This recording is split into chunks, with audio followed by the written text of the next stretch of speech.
Welcome to Research Methods. Last time we met, we were talking about how to do research and then how to select a topic. Today we continue by discussing how to start a literature review. Now, starting a literature review helps us to be able to find the available literature that will be relevant to our topic. Any type of research you're going to do, you need to write something about the topic. And be able to write something about the topic, you need to be able to find some literature. So we're going to learn how to find some literature in the part 1 of literature review. Good. Now, so our key topics will be defining literature review and then identifying and locating literature. That's what we'll try to cover up in this session. This is focused on chapter 3 of our text for this particular topic. That's research made easy. You may want to get one to be able to follow up on what we are doing. Good. So defining literature review. So what is literature review? Now, literature review is a synthesis of available resources and materials which have a strong relation with the topic in question and is accompanied by a description and a critical evaluation and a comparative analysis of each work. Now, the definition is quite long, but I'm going to take it one step after the other. Every literature review is focused on a question or area of research. So when we say literature review is a synthesis, what we mean is that is bringing two or more things together. Synthesis means that you are bringing two or more things together. Now, when you bring these two or more things together, what are you trying to do? You have brought some literature together to be able to get your work to be done. So a literature review is not about only one reading you have read. It means that there should be one reading and another reading. That's mean by bringing two or more things together. The second thing about literature review definition is that a synthesis of available resources. When we say available, it means that something is accessible, that something has been put out there, or the material you are using has been published. That's what we try to focus on. The reason why is the majority of this should be published material so that others can be able to check the reliability of what you are trying to say. Otherwise, if you go and take something from a village meeting, a minutes from a village meeting and used to do your literature review, or the whole work is full of that, what is going to happen is that nobody has access to that. So how can we verify scientifically that what you are saying is true? So it's important that in conducting any literature review, you pick available resources and materials. And as resources and materials cover a number of items, including publication, journal publications, books, periodicals, and then all available resources that may be relevant to what topic you are trying to research on. We'll come back to that later. Now, whatever resources that you pick up, the definition says that it has to have a strong relation with the topic in question. Means that if you are doing a literature review or you are doing a research on a topic on causing financial loss to the state or corruption and public administration, you can't go and read on fishing under the sea unless you want to talk about the fishing industry and corruption. One thing that you want to be sure about is the fact that your literature review is focused on the topic that you are researching on. So the articles that you pick, the literature that you pick, has to have a relationship with the topic that you are focusing on. Another thing that you actually have to, the definition is that it has to be accompanied by a description. Means that you have to try to find out what is written in that article, what is written in that literature, and not just take it as it is. You may have to also add some critical evaluation and compare the works. So what we are going to learn throughout the session of about literature review is to understand how to identify the available resources, how to do the synthesis by describing and critically evaluating every work and comparing them to be able to produce a piece of write-up. That's what we'll learn in part 1 of literature review and part 2. So in the part 1, we'll focus on the first part of the definition, which talks about the fact that finding available resources which have a strong relation with the topic in question. Good. Now, so why do we do literature review? We do literature review for a number of reasons, but most importantly, literature review forms the very basis of your argument. So just take your example, you go to a court of law to defend someone and you don't know anything about the case, or you don't even know anything about law. So how are you going to defend the person? That because you are in every research you're carrying out, you are presenting arguments, you need to be able to understand what arguments exist in the literature concerning what you are actually trying to write about. Hence, in doing your literature review, you are getting the lingua, the language that you are going to use for your argument. You're going to get your very basis of your argument, the points that you're going to say and put across. For example, you're talking about chronic poverty, you don't even know the definition of poverty. Where do you start from? So anytime you are doing a literature review, you are doing it because you are trying to get the very content that you need to be able to put out arguments in your write-up. So literature review places your research in context within your discipline, demonstrates how your research improves your discipline. In other words, the literature review is the meat of your project. It forms the very basis of your argument. Secondly, the literature review also helps you to justify your research, establish the basis in which this research is going to be done. I pointed it out that when we're selecting a topic, that we select a topic, and one of the reasons why we select a topic and be able to come up with a title is that we are able to find a gap in the literature, and that helps us to be able to formulate a title. Now, that gap is based on the literature review you have done. So being able to find a gap in the literature, a point of need where you can demonstrate originality or contribute something new to science, comes from the fact that you have read some literature and identify what has not been done. So by doing the literature review, you establish what has been done and what has not been done in your discipline or the topic that you have chosen, and be able to define how you are going to improve that area by doing that research. So if you don't do a literature review, you can't even know what new thing you can bring to knowledge. So doing a literature review helps you to be able to establish the gaps in your field of research that merits closer investigation. It helps you to demonstrate your work will improve the field. How will it improve the field that you are doing your research in? And then what has been done and what has not been done, so that you establish your originality. Moreover, it also shows that you have read extensively, or you know the authors that actually do research in that particular area. What do I mean by that? As a supervisor, whenever you bring your long essay, I flip to the back to check whether if you are writing on mobiles and micro trading, you have actually quoted any person that actually has written a paper on that area, or you have been able to find out who are the key authors. Like you're talking about ICT and climate change in developing countries, and you fail to mention someone like Richard Hicks. Now, what actually are you doing? Because we realize that he has done quite some extensive work, and he even has a center that focuses on research on that area. So if you are writing on that topic and you are not being able to reference the key authors in the area, it looks like you are not read extensively. So by doing your literature review, you're able to show that you have read extensively and you have read relevant work. Do you understand? Yeah. You have read relevant work. Good. Now, another thing the literature review does is that it helps you to establish what will be the focus of your research, because now you have found a lot of problems in the literature. You want to choose one particular one of, so which one are you going to choose?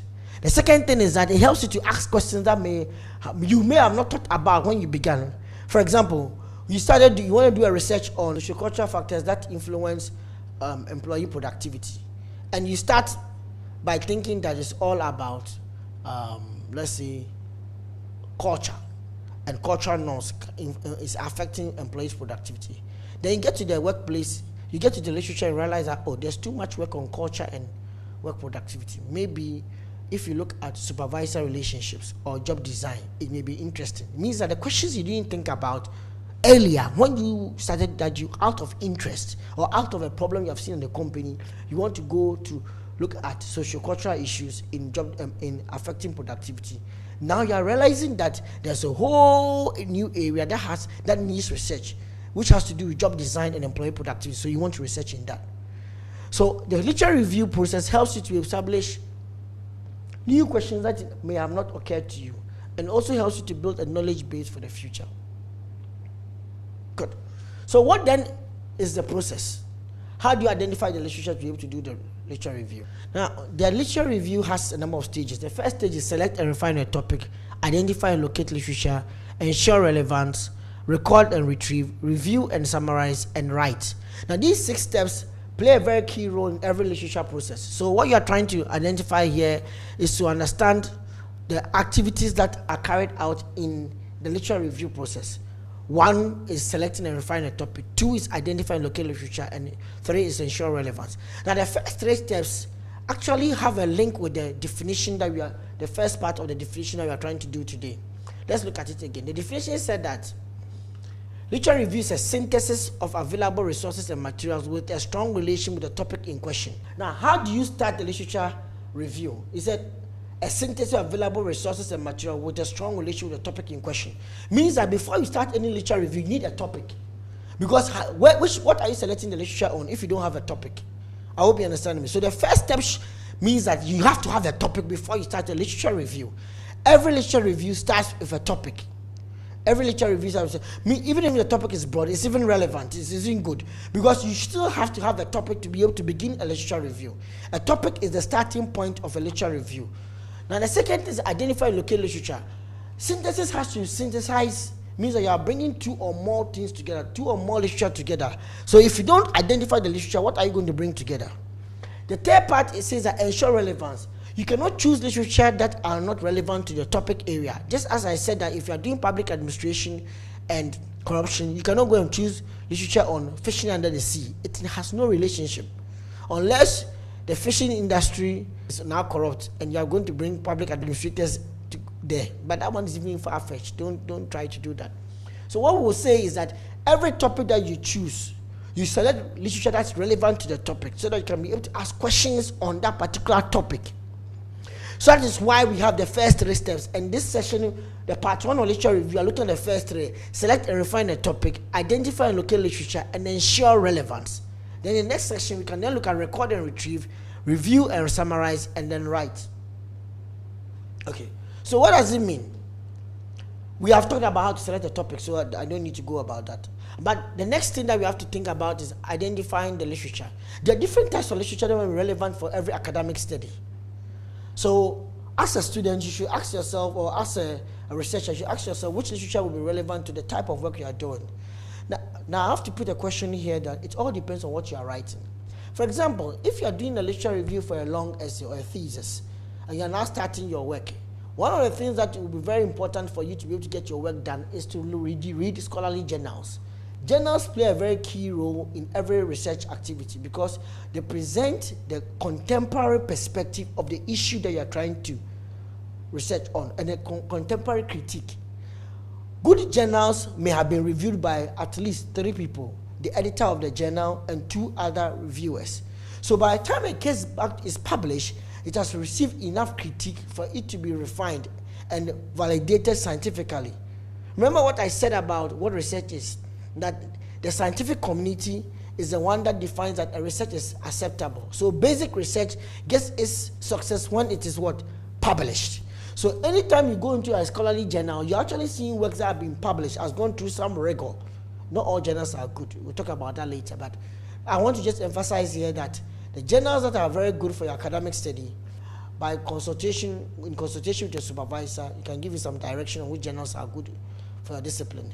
But those journals give relevant information towards your topic and contemporary critiques. Good. So the first thing that you want to try to consider is that if you are doing a thesis or writing a paper, scholarly journals should be about 70% of your work. Now, the next thing that you want to look into is to look at journals are giving you very good contemporary information and critiques on the topic. But then sometimes you need some definitions. You need some models to be able to understand. And you need some conceptual understanding about what exists about the topic. For example, you are doing a study on demand and supply, and you want to find an economics book that explains demand and supply. So you go for books. So after journals, the next good thing for you to read will be books, especially for academic works in a university context or in an academic context. You want to look at books too. Books gives you some definitions of concepts and explanations. Now, not all books are peer-reviewed. It means that it's been reviewed by another reviewer. Sometimes it's somebody's opinion that's in the book. But you want to, especially textbooks play a very key role in explaining concepts to students. For example, you may have a textbook that can even give an anthology of all the theories in your field. That will explain them in brief, so you to be able to understand what exists on that particular theory. Or you can have a book that's a collection of works done on a particular topic. For example, cloud computing. A book can be written on cloud computing that each chapter is talking about cloud computing from a different perspective. So that could be a very good thing for you to look at. And that, in that sense, may be a very good edited book and may have a lot of critical discussions in them. Some books also give foundation understanding of what you need to be able to do on your topic. Okay, so please, Books are relevant. The next one that I advise for every student is dissertations. Dissertations gives you an idea of how long essays are or theses are structured. So if you go back to your school or your department, you could ask for some of the very good long essays. Students who did maybe 70 and above in a university context in Ghana, that may play a very key role, or even 80 and above if you get one like that. Now, the reason why dissertations are good is that it helps you to get an idea of how to be able to structure your write-up. How do you, what kind of declaration and abstract, which one comes first? How do you do present table of content? How do you do, how you put images? What is the layout and the structure expected in your university? So, dissertations are good for that. It also helps you to understand how to be able to put your whole work together. Most importantly, we don't want students to go and look in dissertations and copy them. For example, you find another university which is not within the town that your university in, go there and take a dissertation, then copy it and submit it here. Now, currently, most of dissertations are being put online. So you may end up realizing that this thesis that you have copied and presented as yours, you are plagiarizing, and that could actually let you forfeit your whole degree. I've seen students who have actually done this in different countries before. A student of mine went to University of Luleå in Sweden and picked a thesis there and presented it here to me that it was his work. Unfortunately, he didn't read the table of contents and the acknowledgements that my name was there. The student who was doing the study on e-voting in Ghana at that time sent me the questionnaire and other information for me to read. So I gave some input into that work. So when the student brought the work, the Ghanaian student brought the work to me, I realized that this work doesn't belong to him. And I told him that this same internet you are stealing from, I've also got access to it. So why are you trying to present it as if it is your own work? Now, some students are very smart. They go to a university that is also within Ghana, or maybe within a different, within the same country, but they try to find off-the-shelf or non-electronic thesis. Means that it has not been put on the internet. So they go back. Maybe all the books, all the ones on the internet, on the university's website, are electronic, but they start from maybe 2005. So every thesis before 2005, you go and take it and present it as yours. Now, you should know that the data will be outdated. The literature will be outdated. So by all means, a lecturer can read between the lines that you're actually stealing this content. So don't do that. Use it to get an idea of how the layout should be done. When I went to University of Manchester, the first thing that I remember was done to us is that they showed us a couple of works showing you how an A thesis looks like and how a B thesis looks like and how a C thesis looks like. So that you, the student, you can make a choice. Do you want to get A, B, or C? I hope you understand what I'm trying to say. Good. Now, the next one that you go to is government documents, policy reports, existing statistics, and periodicals. Now, these collection of materials are also good, but they help provide evidence to your arguments. For example, you go and say there have been tremendous increase in mobile phone penetration in Ghana. Says who? They can say something like, statistics from NCA, National Communication Authority, shows that as of 2014 October, the penetration rate of mobile phone in Ghana was 112. I hope you understand what I'm trying to say. So they are using the statistic from NCA to support what you have done. So we encourage you that you use government documents, policy reports, and existing statistics, and sometimes periodicals to support and substantiate your arguments that you are presenting in your work. So if I was doing something on poverty reduction, it's good for me to know what policies concerning poverty reduction in Ghana or in Nigeria, or what are the statistics of poverty or literacy rates in Ghana. For example, the Ghana Living Standards Survey, the 6th, recently launched, talks about the fact that the number one contributor to household income, 48%, is self-employment. I hope you understand what I'm trying to say. So it gives you an indication, which is not regular formal employment. This is self-employment. That means that being able, your source of household income comes from self-employment. Gives you so much indication of the role of entrepreneurship in the Ghanaian home. I hope you understand what I'm trying to say. So you use such reports to be able to substantiate your argument. So, and that should be fairly about 20 to 25% of your work.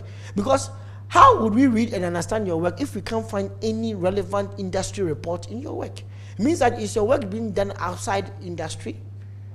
Now, it doesn't mean that every single work will have a statistic in it, but it's relevant, it helps. Okay. Now, how do you find the journals? In University of Ghana, you can go to this particular site to be able to find the journal. Every university has a way of finding journals. Then there are journal databases that has a collection of electronic journals for you to be able to have access to. And then there are other search engines that search the databases. So if you have a search engine like Google Scholar, it can help you to search other academic databases, or Scirus, SCIRUS.com. It can also help you to be able to search these databases and then be able to get some information. Good. So I'm going to do some illustrations here so that we can get conversant with the databases. Now, what are some of the databases that exist? There's EBSCOhost, which houses a number of American and European journals and some Asian journals. Emerald, which does a lot of European and Asian and some African journals. And then JSTOR, which also has a lot of different types of journals in them. Palgrave, which is a publisher and has its own journals. Sage is a publisher, has its own journals. Science Direct publishes a number of different journals, but I think it has a lot of them from Elsevier. Wiley is a publisher, has its own journals, very good for strategic management. Taylor and Francis also has its own set of journals. So you have publishers that have their own databases. That means a collection of their own journals that they manage. And then we have also got others who are not publishers, but they also house a number of different journals. Some of them are publishers, but they also house their journals and other journals which belong to other publishers. Okay. So for someone who comes from an environment like a business school, but most of these journal databases will be relevant to you. Good. So if you go to medical school, to the other journal databases that are relevant to them. Science Direct is very good for scientific information, computer science, engineering, physical sciences, and I won't say much of social sciences. Social sciences, you want to go to the other ones. And they may have some information on social science, but I think it's much more focused on the sciences. The physical, chemical sciences, you have a lot of them from Science Direct. Okay, so let's see. Most of these databases require you to have subscription. Means that you should go to your university and find out how to be able to get the access passwords to these databases. Good. There are also other ones that are online which are relatively free. Like Google Scholar is a search engine, multidisciplinary. Topics in Development is on World Bank website. World Bank also has a number of databases that has statistics. Like the World Bank has a report called the Enterprise Survey. Has quite some good statistics on enterprise, starting up enterprises and managing enterprises in developing countries. Good. And then directory of open access journals to exist. And you have got African Journals Online, which is funded by Ford Foundation and housed in South Africa. Has a number of the African journals listed out there. You can download up to 3 articles every single week or every single day. So you can't do more than that because it's a free account. If you want more, you have to pay for it. Okay. Good. Now, for University of Ghana, if you cannot access online, if you are on campus, you can get some access to most of these databases free. But if you are off campus, you have to go to the off-campus platform and register. So I'm going to illustrate how to be able to access these databases, and we'll look at an example. Now, so this is off-campus access. How then do we search? When you go to any of the databases, they all have a search box, basic search and advanced search. Advanced search helps you to be able to do more search. Means that you can combine different parameters like the author and the article title, or the article title and the article content, or something else, so that you can be able to get more information. Even combine different keywords so that you can be able to search for more information or narrow down your search. Basic search is just one box, like how Google works. You put it inside and then you search for it. Then after your search has been done, you look at the results and check for relevance. Then record the retrieve, and review and summarize. So let me show what is going to be done. Okay.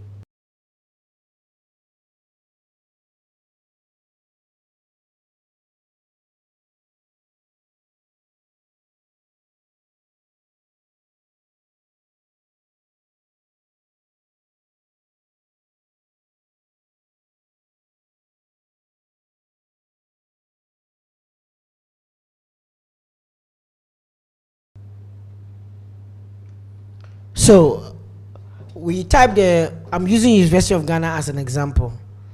When you go to Let me zoom in a little bit.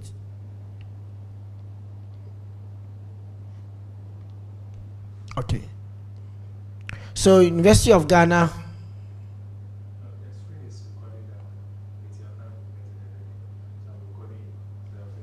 Okay.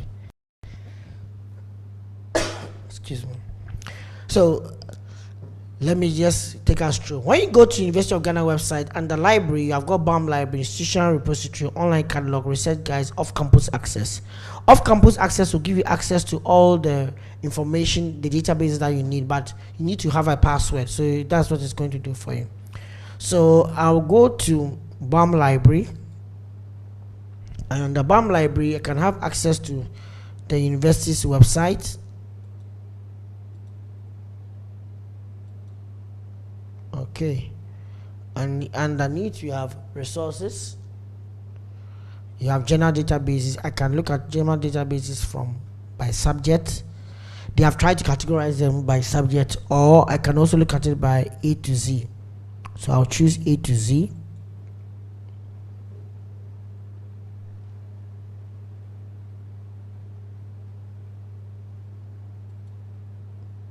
Okay, A to Z. Now A to Z here means that you have a number of art journals here which you can be able to, which have been named directly to alphabetical order. So ACM Digital Library, which is very good for science students or those in the computer science or information studies or information systems. Academic Search Complete, which is powered by EBSCOhost. You can also go into African Journals Online. I mentioned it earlier. Agora, there's quite a lot of them. That's under A, B, and C. And so I'm going to do an example on EBSCOhost and maybe Emerald. So let's start with Emerald. I'll start with Emerald and do that one. So I go to under E. Let me just close this button. Let us give me related searches. Okay, under EBSCOhost, I click on it and then it will take me to the EBSCOhost login. Now it's because I'm not on the University of Ghana site. I'm having this pause.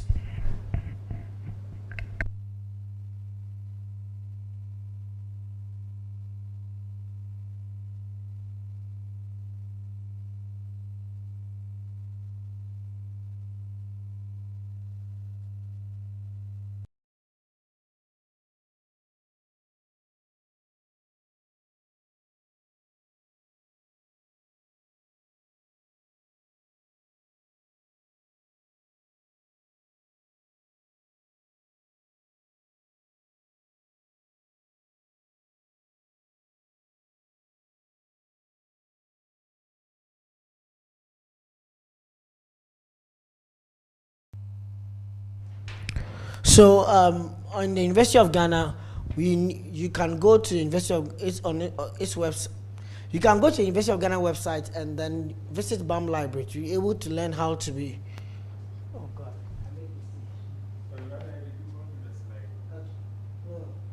So I'm now going to illustrate how to be able to search for articles through the University of Ghana website.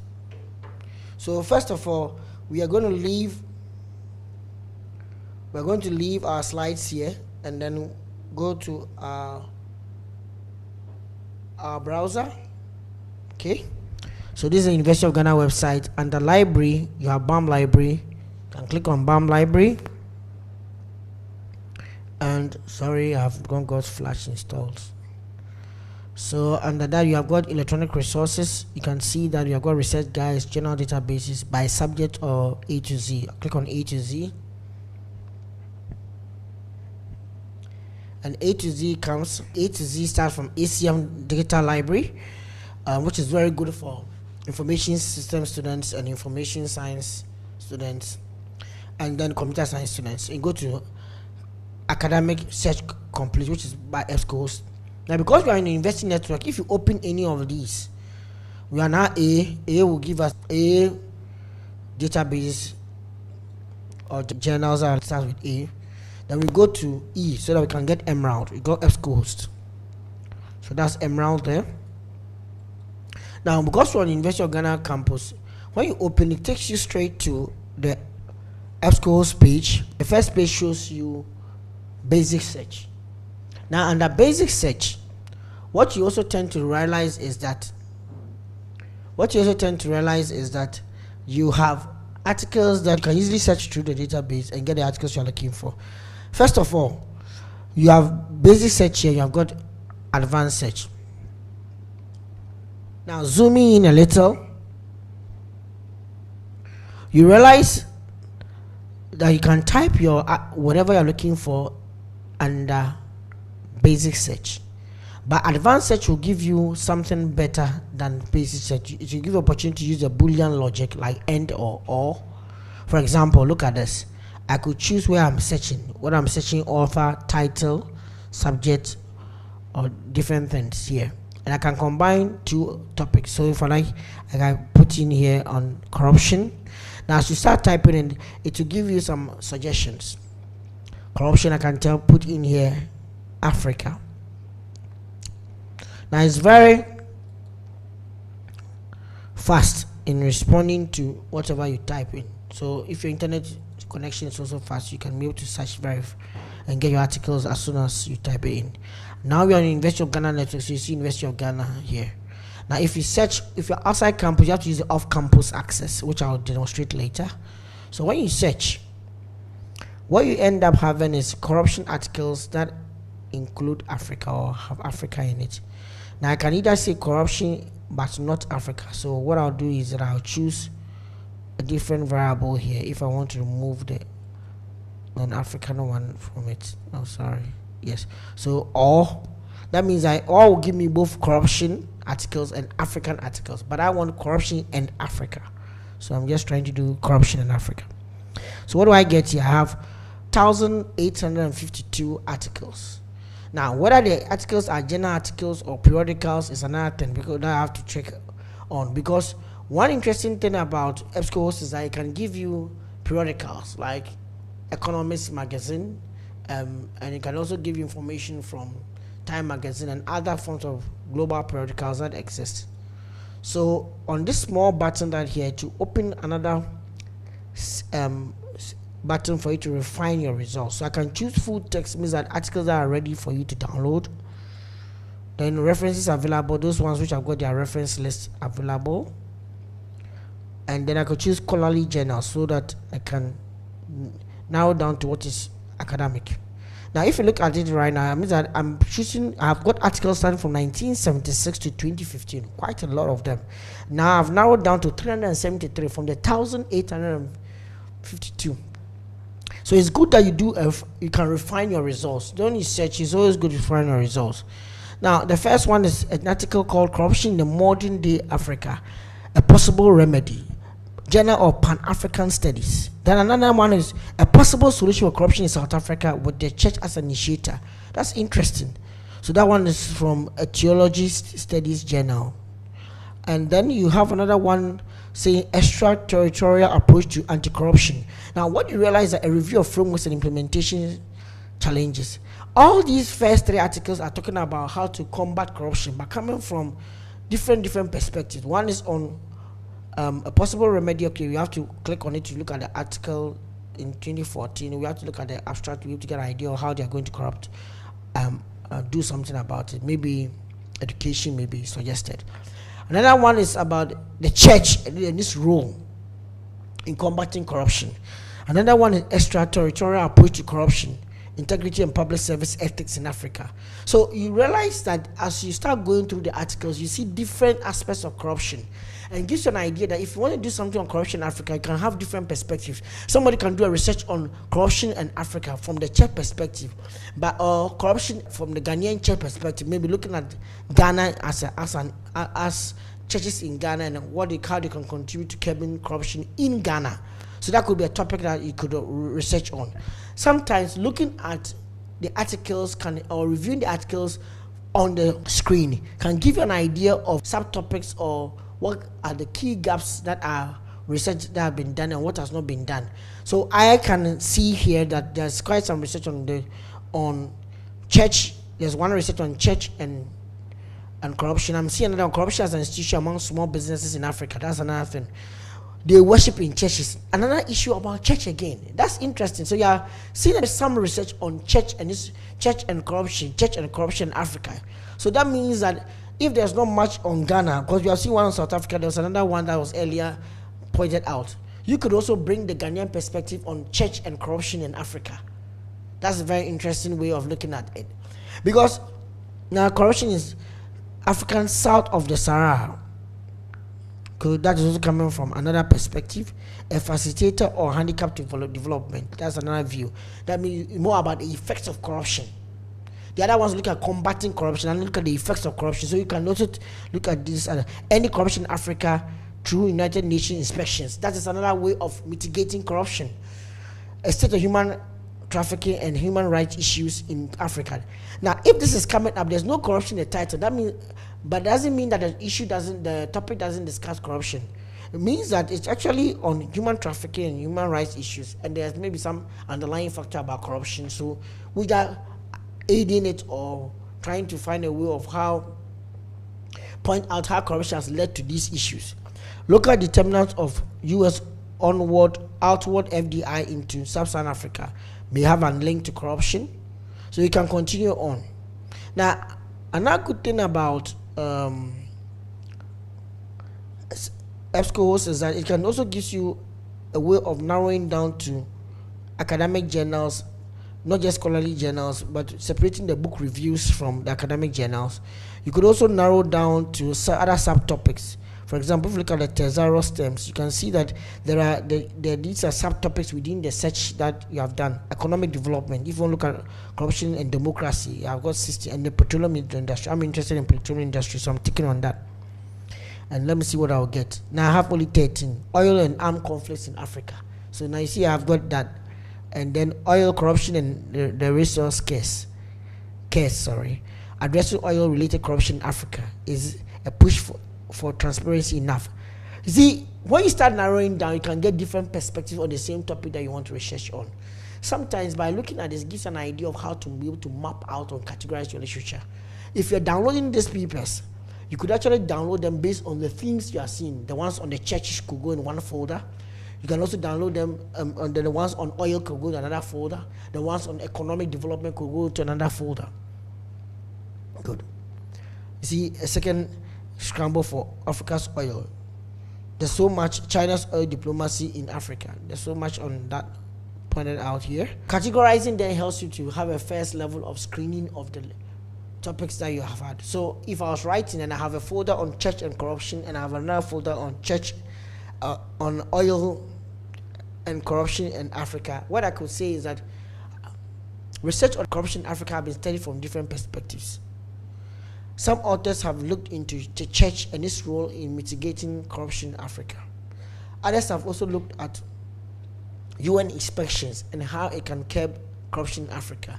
Others have also looked at oil and how whether it contributes to corruption in Africa and whether a push for transparency would actually be a way of mitigating corruption in Africa. See, what have I done? I've summarized what is within the papers. And we said the definition is about what? A description. We said a synthesis of available resources and materials with a strong relation to a topic accompanied by a description. A description means that you find out what is out there, what is in there. And that's what I've just done. Before I go to a critical evaluation, qualitative analysis of each work, I've not done that part. But I'm just showing that a description is about summarizing what is out there. Now, what would change if I use that same corruption in Africa in Emerald? So I go to Emerald, and Emerald too has a database, and this is just the basic search. But let's see the Emerald Advanced Search, which you can find here. I'm also brought to you by University of Ghana because we are in the University of Ghana. So you see it here. I'm underlining that part or pointing to it. You see that the University of Ghana is here. Now I've zoomed in. So the search term with Emerald, you can search the abstract of the article. So you want to search articles that have within the abstract something of corruption in Africa. That could be one way. Or you can look at the publication title or content item title. Or you can search for the author. Okay, so I want to search the abstract for corruption. And then I also want to make sure that not end the abstract again having something on what? Africa. Because I want the most relevant articles to come. Now sometimes if you go too narrow, you cannot, it may just give you a few papers. If you also go too broad, to give you too much. So what do I have here? I have all dates last month. I just want to keep it open. So I click on search, and what do I have here? I have how many articles? 60 articles because of what I was searching. Fighting Corruption in Africa. Do existing corruption controls levels matter? A research paper. International Journal of Development Issues. See what is there? I could click on the abstract to see whether it's very relevant. I could click, if I like it, I can download the PDF directly. Corruption from a cross-cultural perspective. That's interesting. Conceptual paper. That means it doesn't have data. Corruption, a challenge to good governance. A South African perspective. A case study means that it has some data on a case of how good governance was affected by corruption in South Africa. Corruption, secrecy, and access to information legislation in Africa. A cross-national study of political institutions. Interesting. Then you have depth embedding corruption impacts, African market dynamism. Conceptual for transnational law and technology as forces against corruption. Okay. Fighting corruption successfully, a viewpoint. Measurements and market, deconstructing the corruption perception index. Corruption and from the Islamic perspective, some recommended. You see, we saw from the church perspective. Now you see that religion and corruption have a relationship. Now you realize that the papers that we found in EBSCO is quite different from the papers that we are seeing in Emerald. That's why I was saying that some of the databases focus on some journals, others also focus on other journals. But it's also sometimes likely for you to find a paper that was in Emerald and also in EBSCO.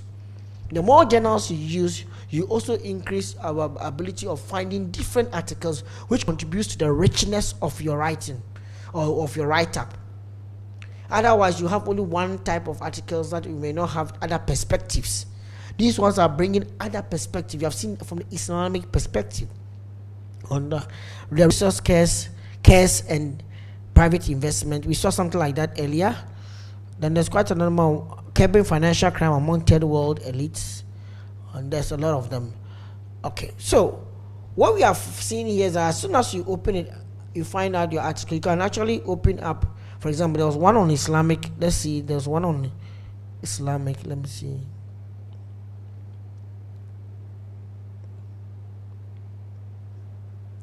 New colonialism, effect of foreign aid on corruption. That's interesting. Then South African transnational commendation. Okay, corruption here, money laundering, some development Africans, anti-money laundering, critique of. Okay, quite a number of them here. Now, what we could actually do is to open. I was looking for the one on the Islamic. Let's see. I just wanted the church. We saw the one on the church. Corruption from the Islamic perspective. So open there. And it's in the Journal of Islam, International Journal of Islamic and Middle Eastern Finance and Management. So if you come here, you see that it tells you that it highlights where the paper finds every Africa and corruption. Remember what we're looking for: Africa corruption. So this is the paper. You can read the abstract to show whether you want to actually download them or not. So it tells you that the findings are here. So the paper examines the methodology, examines corruption in the light of the Quran and Hadith. It looks at related issues and corrupt practices in industrialized world based on secondary sources and a few primary data. See, and then there is the purpose of the paper and then originality. What is the contribution? The paper informs educationalists, policymakers, and entrepreneurs in the MENA region. That's the Middle East and North Africa region, that Islamic ethics must be the guiding force behind all good economic attitudes. So this is a contribution it has done. Now, when you find a paper, you can, and you are interested in that, if I was doing something religion and corruption, this is a paper that I would like to download. Sometimes when you find a paper and you download it, you may realize that the paper title is almost close to what you want to do. If I was doing something on religion and corruption. The two papers I saw on church and corruption in EBSCOs, and then this one on Islamic plays a very key role. I'll classify them as highly relevant papers. Sometimes you can also find papers that they may not be closely related to your topic, but there may be a section of the paper that is very relevant to your topic. So if you look at a subsection, they may have some issue of the definition of corruption or the history of corruption. That paper may not be as intimate to your topic as the first one, which was on the church, because you are doing a topic on religion and on what corruption. So the second paper that just gives you a good definition and background to corruption may become a medium relevant paper. Then you have a low relevant paper that just maybe mentions corruption 1 or 2, which you may use as hanging fruits in your work. I'll show them what I mean by hanging fruits later. So you have 3 types: the highly relevant paper, which is very close to the theme that you are looking for, or the medium relevant that gives you some background understanding and definitions and explanations of theories and models, which is relevant to the bigger theme. You see, the bigger theme here is corruption. The sub-theme here is more about Africa. So the paper that is very highly relevant has closeness to both your bigger theme and then your sub-theme, or your broad theme and your sub-theme. Then the medium theme is more concerned about just your broad theme. The low-hanging fruits is maybe related to both of them or any of them, but it's just an indication of you have found quite a lot on the first 2 themes, and these are just an add-on. It's not necessarily necessary to have it there, but it also shows that you have found, for example, if you find 10 papers on church and corruption and they are all from Africa, the 11th and 12th paper becomes just an add-on because you have found the same stories being told. So we usually call them the hanging fruits or the low relevant paper, which you may not use entirely and need to read the whole work, but you may use it sparingly within your work to show that there are other works in Africa coming from the same topic. And I'll show you when you start writing. So now you have been able to see how we can use both EBSCOs and Emerald. Emerald, like EBSCO, also has an ability for you to refine your search. It means that you can search within the search you got. You can refine your search. Can search within a search you got. Now look at it. The keyword is corruption. Remember, on EBSCO is on the left hand side of the screen. On Emerald, it's in the right hand side of the screen. You also have a refined search parameters. So you can choose only papers which are on governance. 8 of them. If you click on it, it will just give you those ones. Let's see. So 8 papers have come. Corruption and good governance. This one is about governance. This is about governance. Republic of Benin, chaos, corruption, and development in telecommunications. So something about governance, the e-governance for an improved public sector delivery in India, Ethiopia, and Fiji. So it's a cross-national study, and you see it there. So sometimes using these sub-themes can help you select the papers that are relevant to your area. The subject areas can work, economy, and organization has 1 paper among the 8 I have. So Emerald and EBSCO, both of them have ability for you to refine your research, refine your search. Okay, so now let's go back to our articles. We have been able to download our articles. Then what do we do next? The next thing that we do is we try to find out whether we can be able to categorize them, make relevance out of it, identify the relevant papers out of them. So how do you do that? Most of the time, some students just keep on saving the PDFs they have found, especially if they use a platform like maybe Emerald or EBSCO or even Google Scholar. I didn't demonstrate Google Scholar, so let me just quickly do that. Just give me a second. Let me just do Google Scholar. So how do we use Google Scholar? Google Scholar will give you an ability for you to search all the databases and other databases which are just for conferences. So it will also give you some of the access to some of the articles that have been uploaded on people's own personal site. For example, as an author, I may publish something. I may put it in a journal article which you have to pay, but I may also put another version, maybe the conference version, on my own personal website. So Google can give you both the one from the journal database and the one for my personal website. The general database is if I go there, they will not give me the one for my personal website. So sometimes it helps we as researchers to find out other works that other people have done. One other platform, which is a social network that you can also use, is called ResearchGate. That gives you authors and the papers that they publish. So you can contact an author and they can show you some of the papers they publish. So I'll show you Google Scholar. That is this is scholar.google.com.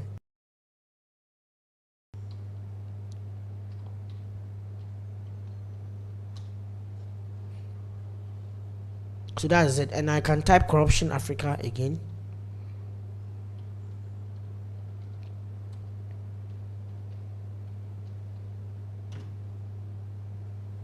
See what is however we have here. Everyday corruption in the state. Now it's giving me a book, The Criminalization of the State in Africa. A Moral Economy of Corruption in Africa, 1999, Journal of Modern African Studies. I told you that I can go into journals too. This one is political corruption coming from a university website. This is corruption, economic growth, and income inequality coming from Springer. Springer is a publisher. Corruption, equality, and the rule of law. Okay, coming from a university website. A theory of corruption based on the consideration of corruption in public services and government of British colonies and ex-colonies in West Africa. Yes, Sociological Review, 1961. Quite a long. So there's a lot that you can find here, and you can also search within this particular search that you have. Another thing about Google Scholar is that you can save it. So if you have logged into your Google, you can save it and bookmark these articles and return to them later. If the PDF is available, you can also download them. Now there is another platform, ssrn.com. This is a platform where voluntarily authors can go there and upload their own content or their own articles, especially articles that they are published in journals and in conferences or working papers they are working on. So this is also another database. You could actually search the same corruption inside, and you may find a list of different papers that either they are working on them or they are finished working on them and they are published them. So they may put some copies of these papers there. You can also get to know about the authors. So I just search for Corruption Africa. See, economic development in is a working paper. Then you have foreign direct investments. Now and then there's other ones that have been published, and you could actually look at the papers, research papers, some of from university websites, quite a lot of them. It's a very good place to be able to see upcoming work that have been done in the past on the topic areas you are researching on. So I've shown you ssrn.com. I've also shown you Google Scholar, scholar.google.com, and I've also shown how to use EBSCOhost and how to use Emerald. So what we don't want you to do is that if you find these articles, you start saving them PDF 1, PDF 2, PDF 3 on your computer. It doesn't make sense to save them as PDF 1. PDF 1, PDF 2, after 5 days we come back, you don't even know what was in PDF 1. It's always good to save them with an article title or a subject area title, a topic that can let you remember. Remember, we saw something on church in South Africa and corruption. So I can just move South Africa church corruption as a title. It gives me an idea that the country of the paper is South Africa, the topic is church, and it's also on corruption. So anytime I come back to it and I click on it, I can remember what it is. Now, the best thing that I would advise you to do is that in categorizing them, categorize either based by themes, or you can go to categorize based by countries, especially depending on if you are doing something on a particular geographic region, or you want to compare different geographic regions together. Remember when we're looking for gaps, we said there is something called context gap, where you compare one geographic region to another geographic region. Or you can compare issues, so you look at the issues that are being discussed, or you can compare methods. Good. So I have my title here, or my topic, my key topic here, corruption in Africa. Then I can categorize them by the key themes. So I have something on the church or religion. So religion is here. That's one issue. And then I also have something on economic factors and how you can curb corruption. I could have another one here which is much more focused on, let's say, what else did we find? Yes, oil. Yes, the oil industry. I have one here, and that's economics. And we had something on UN inspectors could also be here. So then you have is that you have something on religion. And the religion, I have one example. I had one paper from South Africa, another paper from another country on the church, and I had one on Islamic society, that is one, or the MENA region, which was also here. So I have 3 examples there. I have oil papers. A number of oil papers can come here.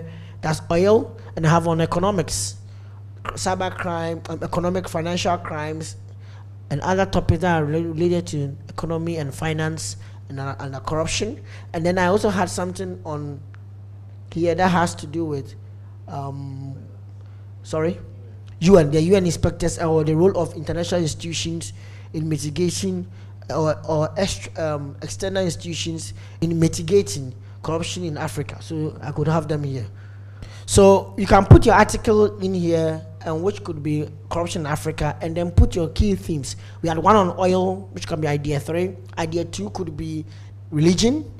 Idea 1 could be finance, economics, issues on corruption. And then idea 4 could be on the role of external institutions like the UN and other corruption index, global corruption indexes, and its impact on curbing corruption or preventing corrupt behavior among politicians in Africa. So that could be another one. So if I want to write, I can look for examples on the themes. On oil, we had about 3 papers in EBSCO host. On religion, we had 1 paper in EBSCO and 1 paper in Emerald on Islamic, in the MENA region and corruption. And then we had about 2 papers on the church and its role in combating corruption from EBSCO host. On finance and corruption, we also had something on financial crime and corruption and other economic development and corruption from both EBSCO host and Emerald. And then on the idea 4, we had corruption perception index, and we also had the UN inspectors and their role in mitigating corruption in Africa. So what I have here is that I have an article, a title of an article here, or corruption in Africa in the middle, and I've been able to put different ideas around that. That helps me to be able to create my folder. So I have 4 folders. Each folder has sample papers in them. What it then helps me is that if I want to write, I can say corruption has been studied from different perspectives in Africa. From the economic perspective, A, B, C, D has been done. From the religious perspective, corruption has been discussed, examining the role of the church and Islam in curbing corruption, or Islamic attitudes or Islamic ethos in curbing corruption. We have also seen corruption in the oil industry, and how oil industry either becomes a conduit for corruption or becomes the need for transparency in that industry could help curb corruption. And the role of UN inspectors and other corruption perception indexes, and whether curbing corruption among politicians in Africa. See what I've done. What we have here is that we have articles that are built around all of them. So you put the main topic in the middle, and they add the keywords which are coming from the papers that you have. And that is how you start categorizing your literature meaningfully. So that whenever you want to do that, you can look for it easily. Now, another person could actually make idea 1 country. So here, or continents. Here, if it was Africa, I can make here West Africa, South Africa, Southern Africa, Eastern Africa, and maybe Northern Africa.